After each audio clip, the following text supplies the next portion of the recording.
Welcome to Inspire Change, a new inspirational and motivational broadcast that strives to empower men in a positive way. The entire series will consist of only 5 minutes. Yes, 5 minutes, as they are designed to educate, empower, and inspire even the busiest individual on the go over that first cup of coffee. Please join me in welcoming Gunter, international psychologist, author, speaker, and producer.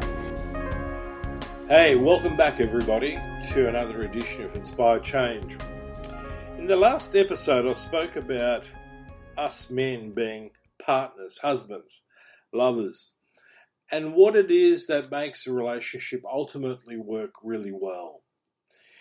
And I then suggested that in this episode I'm going to be talking about the work of John and Julie Gottman, who run the Gottman Institute. They've done about 40 years worth of research into really understanding what makes marriages and relationships work in the long term.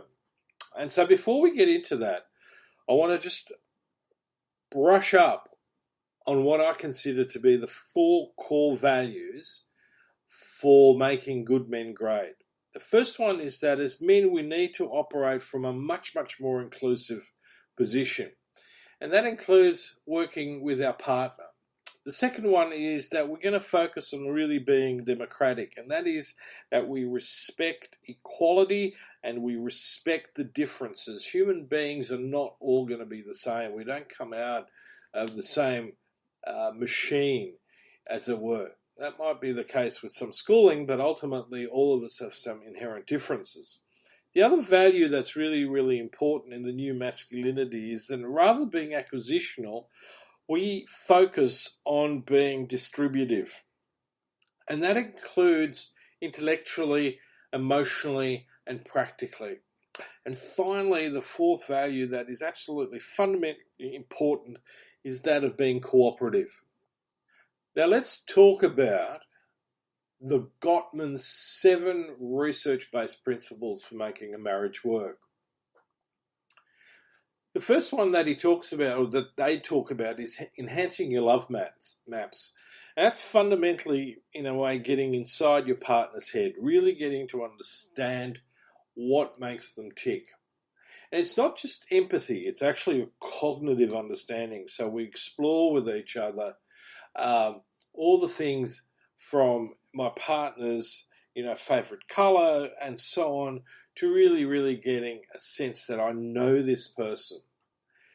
The second one is that they emphasize nurturing your fondness and admiration, and that is that we really work on respecting each other and have a generally positive view of one another.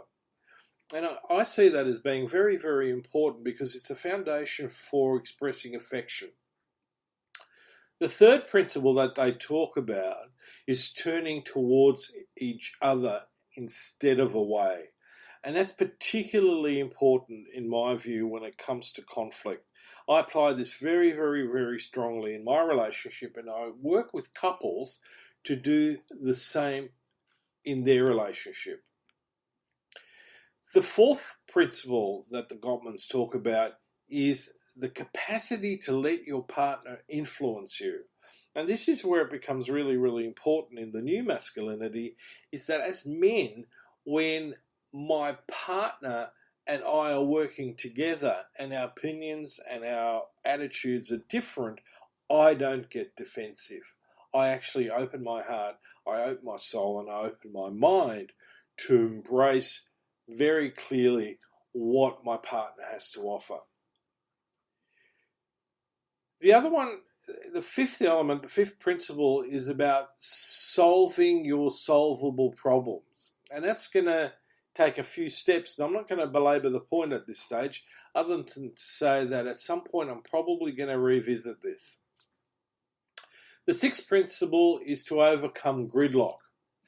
And that principle is about really shifting from a standoff into a meaningful dialogue. And in the new masculinity, one of the things that I emphasize that we as men need to really, really pay attention to is creating meaningful dialogues. And initially, I emphasized that in male-to-male relationships, but it's absolutely fundamentally important that we apply the same thing in our marriage, in our love life.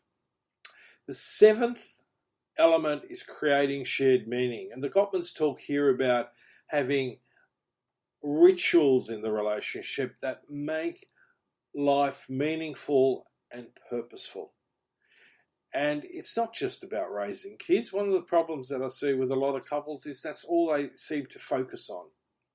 So, a quick snapshot in 5 minutes until the next time when I'm going to be picking up a bit more on this in detail. Until next time, speak then.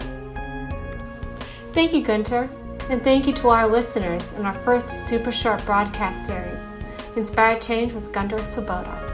Please join us every Wednesday for a new broadcast by visiting www.spreaker.com/show/inspire-change, which will feature all the ways you can listen. If you have comments or suggestions, email producer@studio3hollywood.net. Thank you and have an inspiring day.